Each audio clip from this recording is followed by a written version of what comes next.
Hello viewer, welcome to another interesting edition of Happy Home Half Hour, your favorite family program. And today is a very beautiful day. I believe it's beautiful on your side.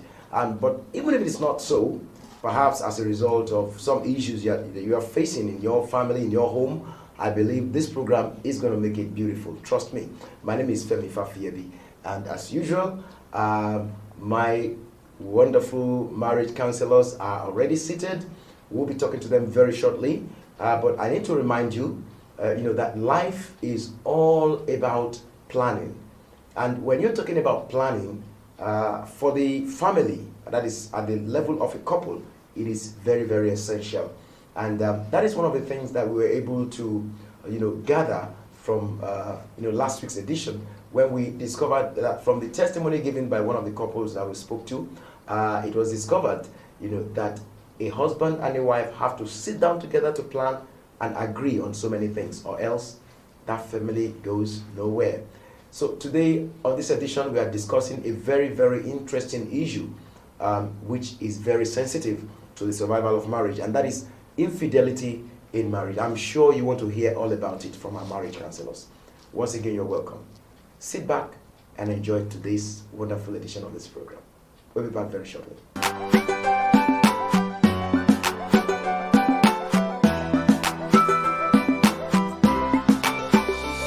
You're welcome back. The program is Happy Home Half Hour. And my guests, as usual, Lawrence Kaude Ayodele and Eunice Oluwaseun Ayodele are seated. Thank you. You're welcome, sir. Thank you. You're welcome, ma'am.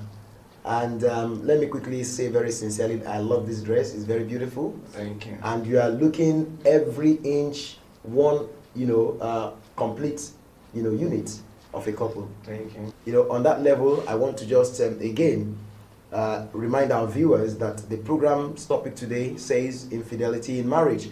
And before we actually take the questions, sir and ma, how serious would you describe the problem of infidelity in marriage? I want each of you to take it just very briefly.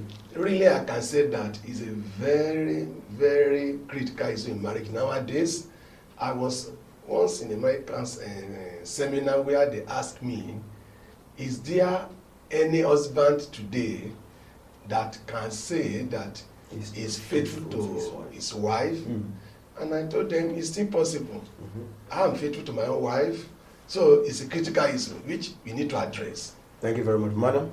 When we talk of infidelity, is unfaithfulness in marriage, and it cuts across every tribe. Not minding each side, either men's side or women's side, and it's a very problematic situation in the society, whereby the husband cannot trust wholly on the wife, and the wife cannot say, this is my husband, truly from the heart of her heart. And when this issue goes on like that, definitely we know there won't be dependency, there won't be trust. And on like that, which can demoralize the whole system of a home. Okay, thank you, ma'am. Now, my major question that I'm starting with goes to you, sir. In what way do husbands in the family cause, or bring about infidelity in marriage? There are so many ways that husband causes infidelity in a marriage. I cannot exhaust the point, but let me just talk on few of them. In the first instance, when a man has an insatiable passion for sex, he might not be able to go along with his wife. More so, if before marriage they have indulged themselves in premarital sex. That time they have no much commitment. They engage fully in sex. Now when they now married, they are now facing a lot of commitment to life, to make money, to sustain the family, and so on and so forth. Even the wife, we have to take care of the children and some things in the house. She may not have the same time or strength to satisfy her husband sexually. as before marriage. On this note, the man who thought that the things will go just as before will feel cheated. He want to look outside elsewhere to satisfy himself. Secondly, when a man is careless with opposite sex, there's no way he will not fall into that trap. For example, when you are allow yourself to be too much close to opposite sex, maybe as a secretary, maybe as personal assistant, maybe as a colleague in office, maybe as a business partner, and you do not draw the line between you and the opposite sex, you might think that I cannot do it, I cannot fall into it. Before you know it, familiarity brings love. Then they are bound to fall into love, and it will fail. And on the other hand, if a man lacks self-control, I cannot bear with the wife, even if a woman is sex machine. At times, maybe nowadays women will go to their place of work and come back, and the wife was so busy cooking, tired after the cooking, she wanted to rest, and the man says he want to have it, and the man give me time, he may not be able to bear with her. And not only that, maybe when a woman is just put to bed and she needs some weeks, if not months, to recover from that pain or childbirth, some man cannot even wait for that 1 week, 2 weeks, 3 weeks, 1 month before they begin to climb on them. So if the man says, give me time, he might want to go outside to satisfy himself before the man is ready for him, and that has broken so many homes. So with this viewpoint, I believe we can know that men contribute much to infidelity in marriage, I believe, more than women. Okay, thank you very much, sir. I think you're just being very frank there, because you have just actually said that men contribute more to why there is infidelity in marriage than women. That's sincerity. Now, viewers, you're watching Happy Home Half Hour. It's coming to you on this channel, as it does every Saturday at about this time. And I believe you're going to benefit a lot, especially from today's topic. In case you're just joining us, it's infidelity in marriage that we are talking about today. Next, my question goes to Eunice Oluwaseun. Madam, do you think there are ways that a woman in the home can contribute, to this infidelity we're talking about? My personal opinion about that is, there's a common saying that it takes two to tango.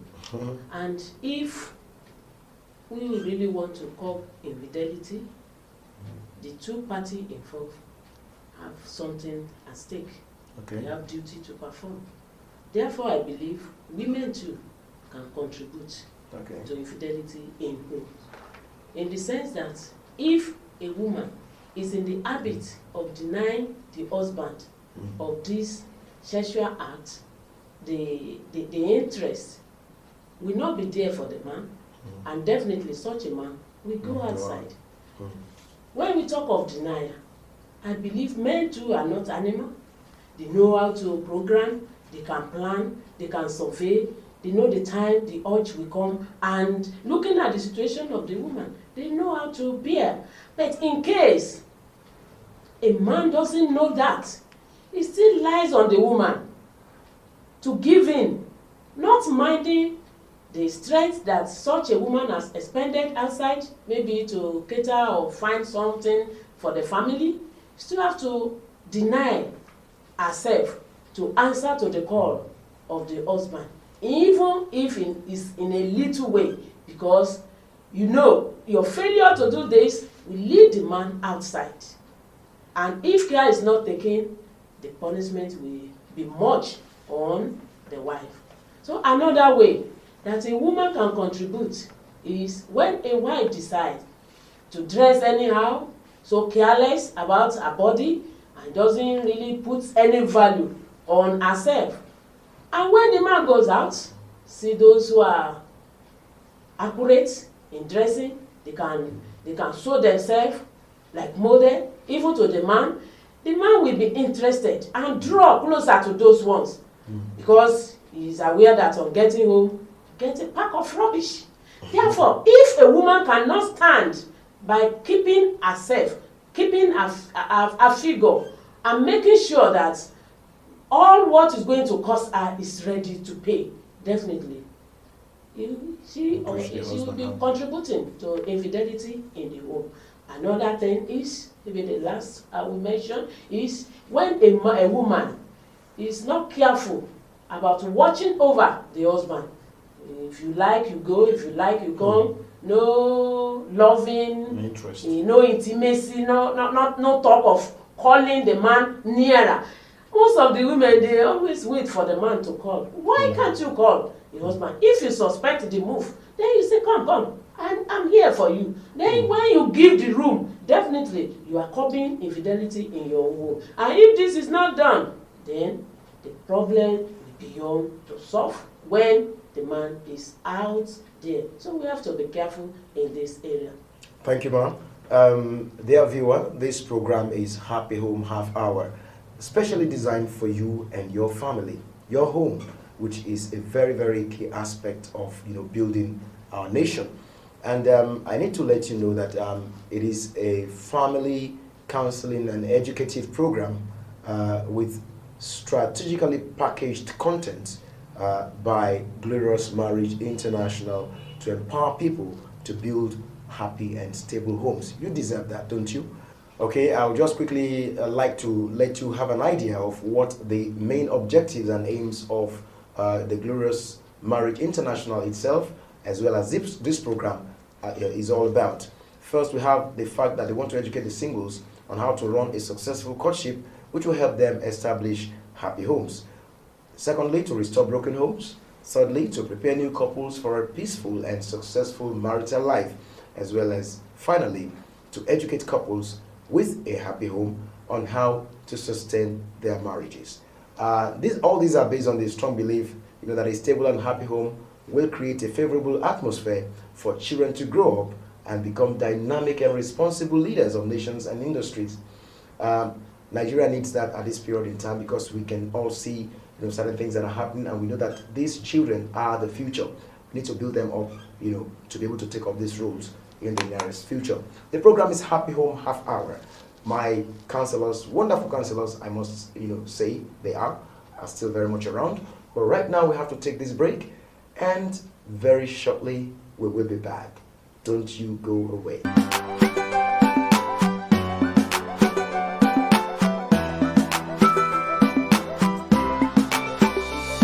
You're welcome back to this program, Happy Home Half Hour. And we have just decided that again today, as we think we always should do, bring you another testimony, as we did last week, about a couple that have benefited in another specific way from the counseling, wonderful counselings that they have been able to receive on this particular program. And after that, we'll come back and continue to talk to our wonderful counselors here. We'll take that break now. My name is Mrs. Ayodele Bukola. Okay. I'm Oluwafemi Ayodele. Okay, nice to meet you. Yeah, thank you. Let me, throw my first question to you. Your parents are marriage counselors, right? Yep. Okay, good. And if you want to look at the value of, that particular job that they're doing, particularly in the lives of a lot of families, how has it, come to bear on your own family? They being marriage counselors, it has really helped us, especially during the first year of marriage, and the experiences they've gathered over time has been of tremendous assistance, especially weaving the storms of the early stage of marriage, getting to know each other, little conflicts here and there. So it has really empowered us or enabled us to sail across those stormy periods, and I think we are understanding ourselves better with assistance from them, at least during those stormy periods. The major challenge is, firstly, when you enter into a marriage, getting to know the man better. So that is the major challenge. Then with time, as you are living together, you get to know yourself better, and with that you live on and you'll be happy when you get to know yourself better. The first responsibility of a man is that he ought to be a spiritual light in the home. He has to be able to give direction to the home. not just by calculations, but by spirit-inspired directions. So having done that, you should be able to provide for the need of the home. You should be able to provide moral support to your wife. You should be able to encourage your wife, especially with handling of the children. And I believe you should be able to defend the wife, because there will always be aggressions. He should be able to stand in, prevent the wife or protect the wife from external aggressions, and make the wife happy. Yes, that is a very good testimony, if you ask me, and I'm sure you agree that most of those things that this beautiful couple have said are indeed true. I told you, last week, and I'm going to tell you again, if you need to access those beautiful counsels that you get on this program that others have benefited from, there's a way you can do that. But just hold on, towards the tail end of this program, you're going to get that. And of course, you're going to be getting, some feedback that we received. You're going to be hearing them from members of the public to whom we gave this particular information. I'm going to be repeating at the end of today's program, towards the end of it. You're going to be getting them right here on this program. But for now, we want to get back to some other questions we need to ask so that you can be better informed about what to do when you run into troubled waters in your home. Sir, I'll come back to you. What are the impacts of infidelity on marriage? Thank you. I can say the area that is mostly affected in marriage by infidelity is mutual trust. The moment either husband or wife discovers that the other party is not faithful to him or her, he or she cannot trust him or her again. I remember one of our radio programs some years back now. After the program ended, a woman called. She asked me a question. Counselor, I've been married for over 40 years. I discovered one day that a lady has gotten a child from my husband. How can I trust him? It took me about 30 minutes on phone to persuade her to say trust him, because if she doesn't trust him, she will create more problem in the family. So in a nutshell, it's not easy to trust someone that has failed you one way or the other. And once there is no mutual trust, love will begin to dwindle. Not only that, then there will be nagging, complaining, this food is not sweet enough, this is not good enough. Even when in bed, you just sit down like a log of wood, you will begin to complain. And not only that, even the cohesion in the family will be affected. Intimacy is affected. And this will bump back on the foundation of the family, unity.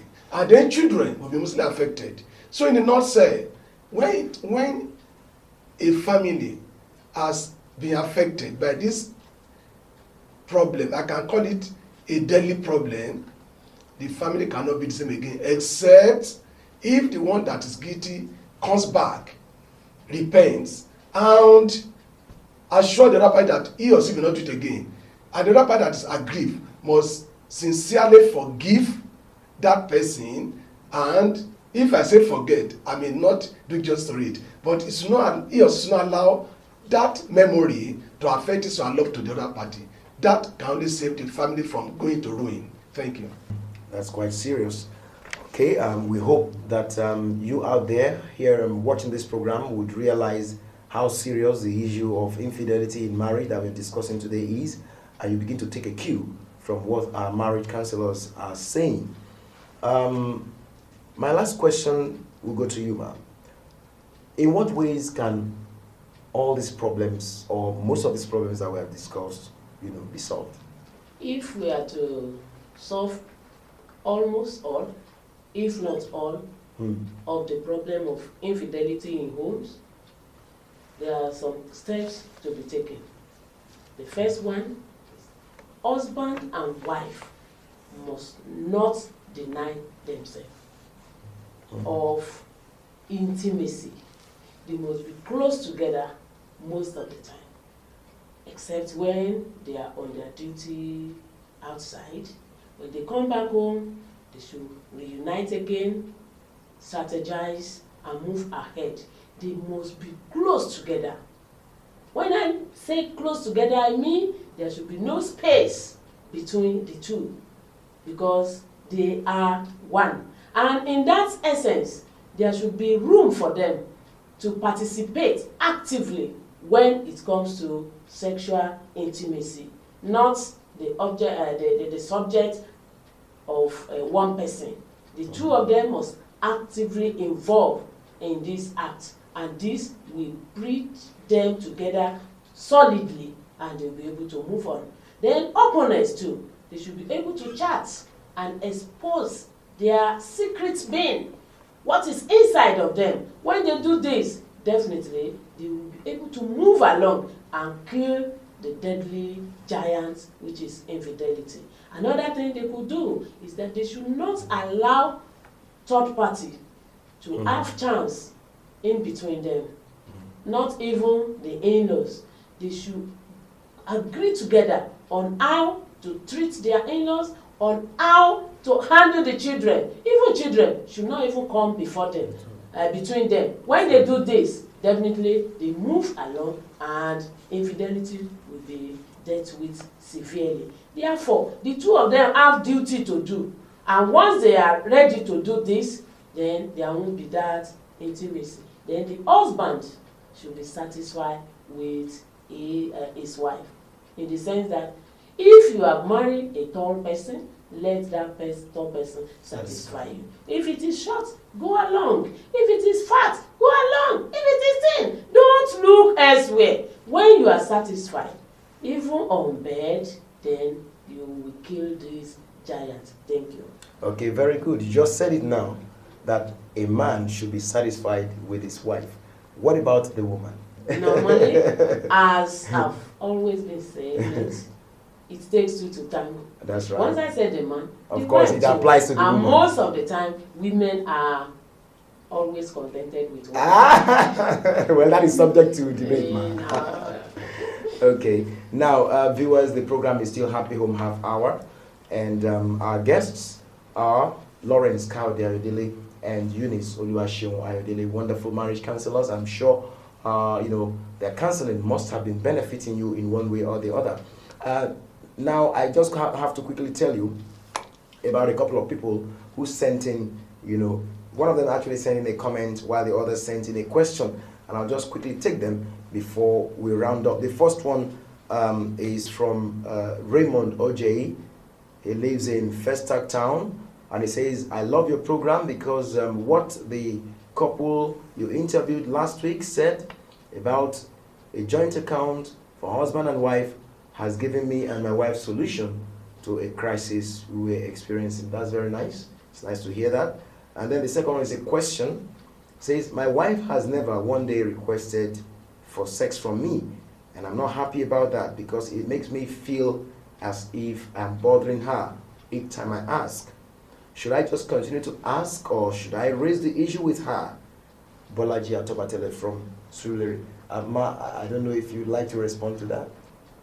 The issue there is, when it comes to sexual intimacy, the husband takes the lead in most homes.